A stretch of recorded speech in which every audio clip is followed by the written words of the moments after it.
Wait! Before we get into today's video, I have to let you all know that Bungie gave me 3 free copies of the Marathon Deluxe Edition to give away to you guys.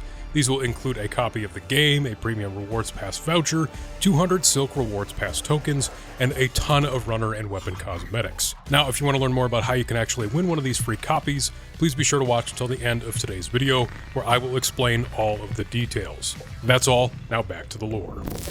The Marathon Expedition once represented humanity's first steps towards establishing a new home on the faraway planet of Tau Ceti IV, but now it is merely remembered as the 300-year-long journey that ended in disaster.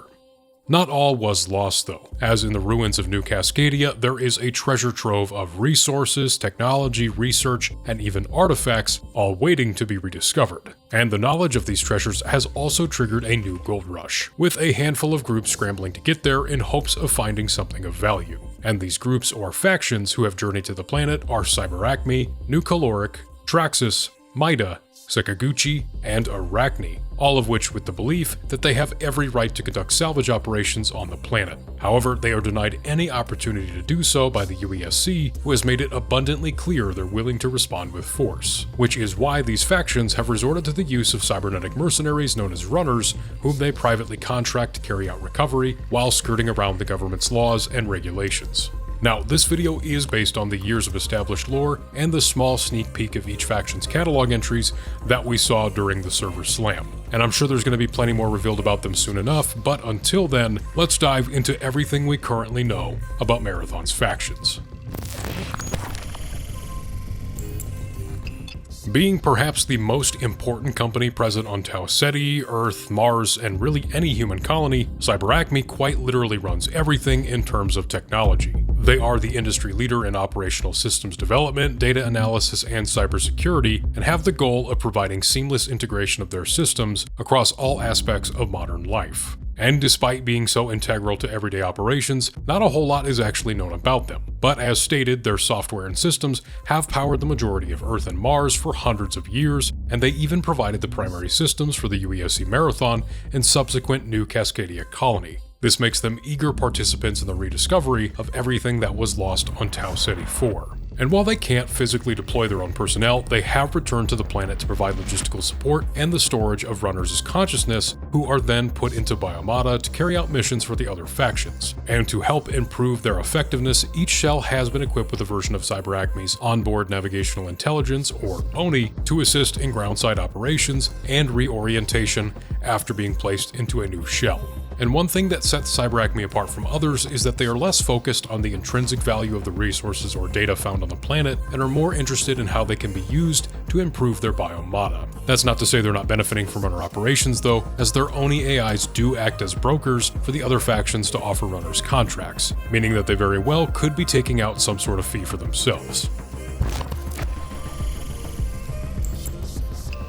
NuCaloric Agriculture is the leading manufacturer for food, medicine, housing, and clothing for humanity, operating under the mission of ensuring humanity's survival by meeting the most basic needs, and that mission extended to Tau Ceti. The corporation rose to prominence in the 2160s during a system-wide famine brought about by the inefficiencies in food production and intergalactic distribution. However, NuCaloric stepped up to meet the problems of the time and has been a key player ever since. They were also one of the original investors in the Marathon Expedition, which is why their logos and insignias are stamped on everything from the sides of buildings to the colony's beds. This mission in particular represented a huge leap forward for NuCaloric, as expansion to the distant stars offered the opportunity to make groundbreaking discoveries in alien environments. But when the colony was eventually established 300 years later, they were met with new hurdles to food production, or rather, new variables. Some of which were the rapid mutation of local fauna and flora, as well as an indigenous contagion that could infect all organisms, including those who came from Earth. This contagion in particular may have also been responsible for dwindling food yield and the reason that colonists and even their AI mysteriously disappeared.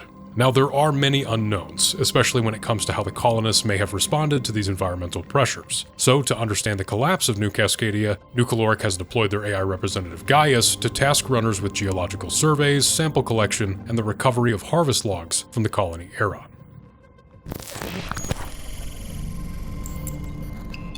Known as the most powerful private corporation in human history, Traxus Off-World Industries is the leader in industrial, technological, and space mining operations across Seoul, with their influence second only to the U.E.S.C. themselves. Having been founded in 2095 under the name of Traxus Intelligent Machines, the company would be the first to create true artificial intelligence. But their focus would quickly shift, as with humanity's expansion into the stars, they moved their headquarters to Mars in 2145. They then rebranded themselves Traxus Interplanetary Corporation, having broadened their focus to the extraterrestrial mining and resource extraction sectors. Outside of this, their work expanded to applied nanotechnology, interdimensional physics, as well as digital consciousness and mind uploading. And in the years after this, the company would invest in a number of other endeavors, such as neural implant clinical trials, deep space mining operations, and post-human modification clinics, among other things.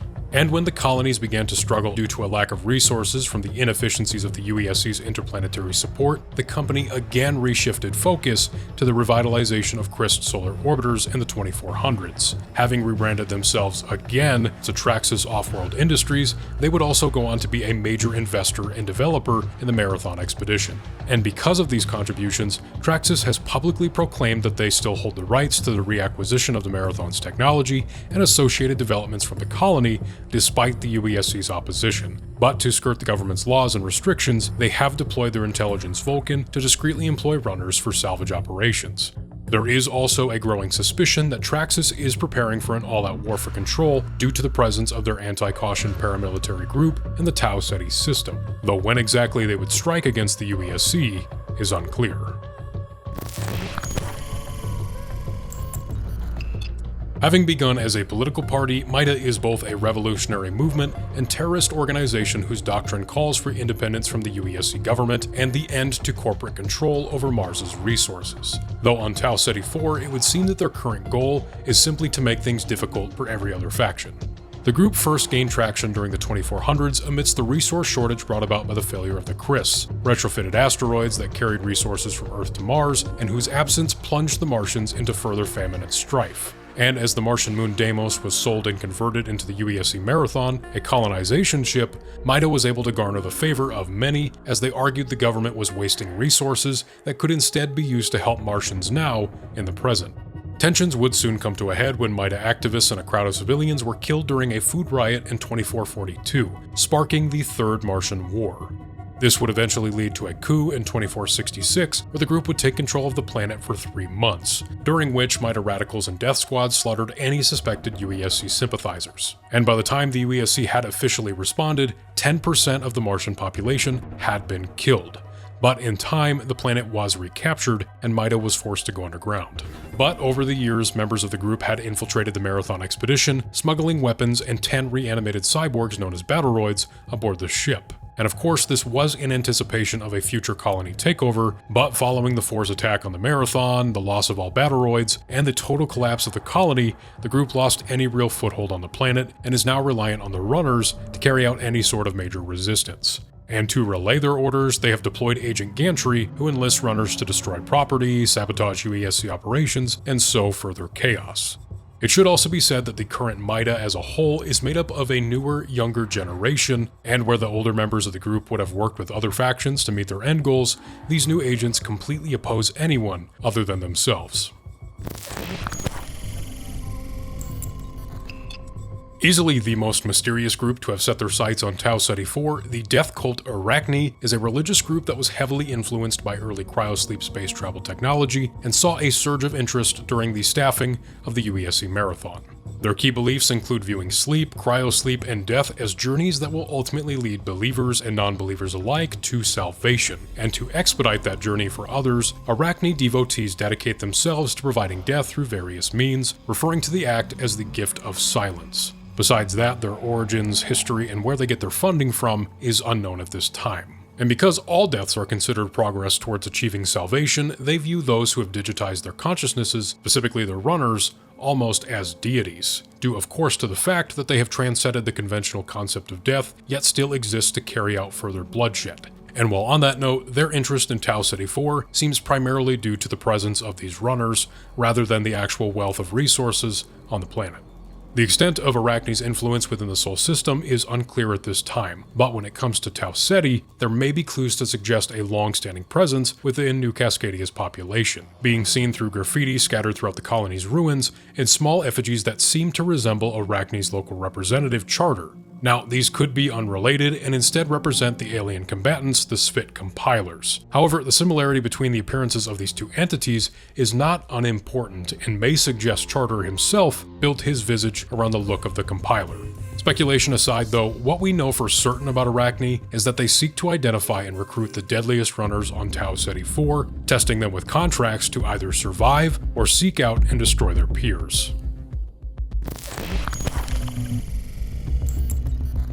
Sekiguchi is a corporate group that encompasses multiple smaller organizations, including Sekiguchi Genetics and Sekiguchi Electronics. Founded in 2152 by Hideo Murakami, the company initially focused on quantum computing and superconductivity, and only a few years later expanded into the automotive and robotics industries. But they weren't stopping there, as by 2158 they had developed their first cybernetic implant module, and by 2192 had begun production on various prosthetics. Then fast forward to the year 2459, and they were now producing a wide array of full-body prosthetics and assistive devices. And by the 2800s, further advancements of this technology would culminate into the clone MIDA, synthetic bodies woven by patented Sec-Gen weaveworm technology, tailor-made for a user right down to their DNA.